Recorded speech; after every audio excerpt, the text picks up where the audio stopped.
Assalamualaikum warahmatullahi wabarakatuh. Gimana kabarnya? Baik, anak-anakku tercinta? Sehat kan semuanya? Baik, Ibu. Sebelum Ibu mengenalkan kalian tentang struktur dasar algoritma, Ibu akan mengingatkan kembali tentang materi yang telah kalian pelajari, di mana materi yang kemarin itu adalah mirip seperti yang kalian lihat di layar, betul tidak?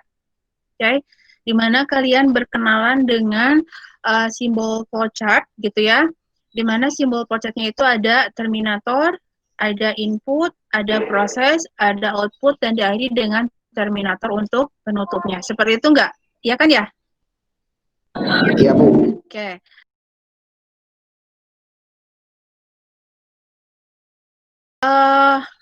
Kaitannya dengan pembelajaran hari ini itu adalah kita akan belajar tentang struktur dasar algoritma. Oke, di mana untuk struktur dasar algoritma untuk implementasinya itu Ibu akan terapkan masih menggunakan flowchart, sedangkan bahasa yang dipakainya kita akan menggunakan pseudocode.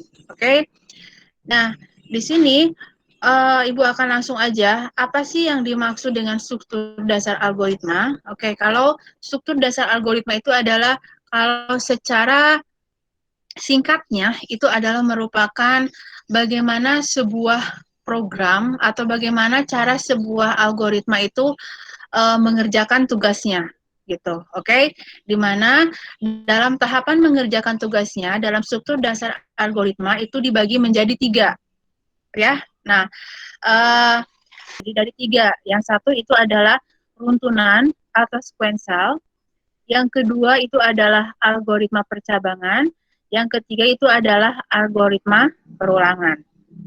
Oke, untuk runtunan, di mana untuk tahapannya itu adalah terurut dari awal sampai akhir, gitu.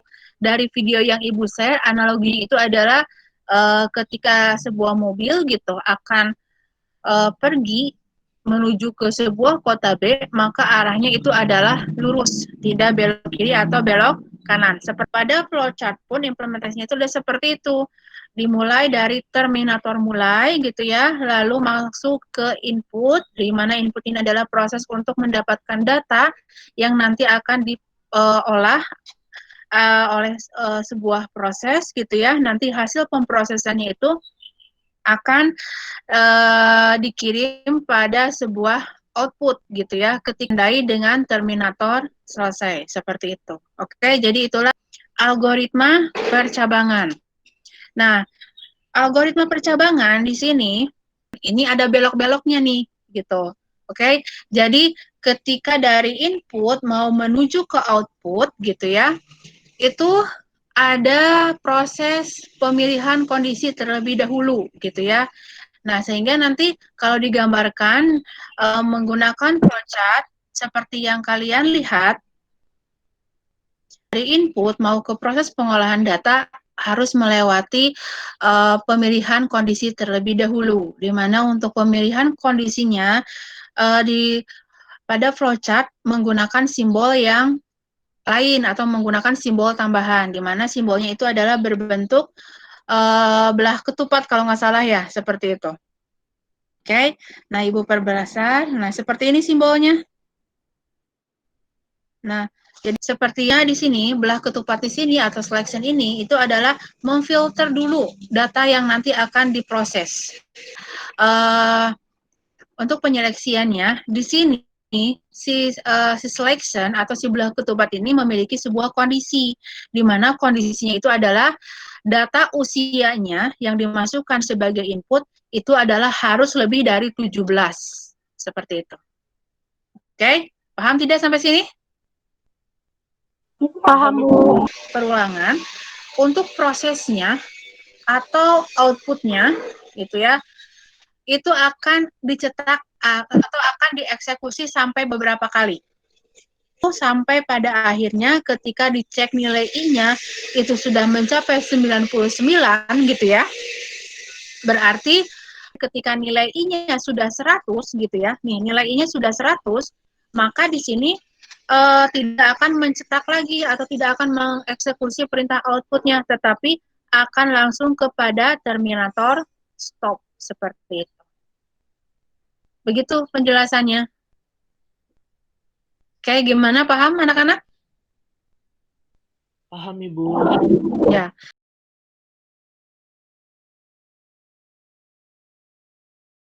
Apakah ada pertanyaan? Silakan untuk kalau misalnya ada pertanyaan boleh langsung ajukan. Aku, Bu.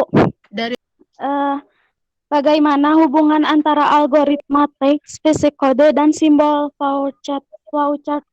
Oke, jadi pertanyaan itu Wanda ya, terima kasih.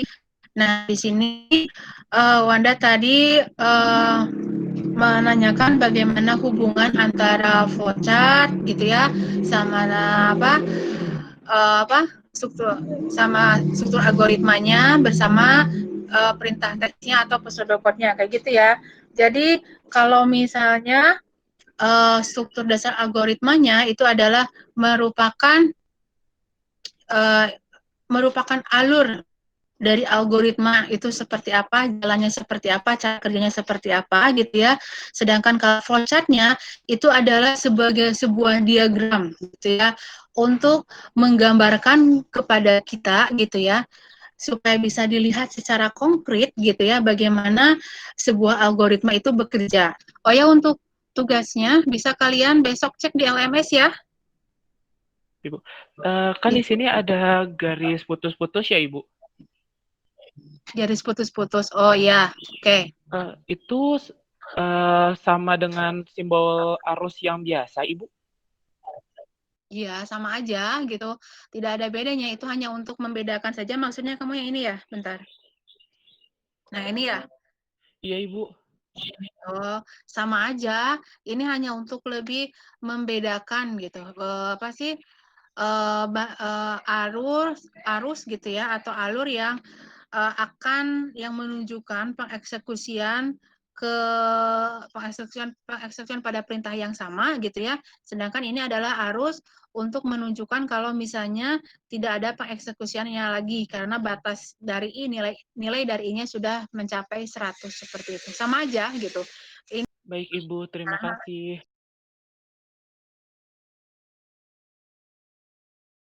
Selanjutnya, Ibu akan mensimulasikan gitu ya bagaimana membuat program secara langsungnya menggunakan bahasa pemrograman C++, sedangkan untuk perangkat lunak bahasa pemrogramannya atau lebih istilah yang dikenalnya tentang idenya, kita menggunakan dev C++, seperti itu.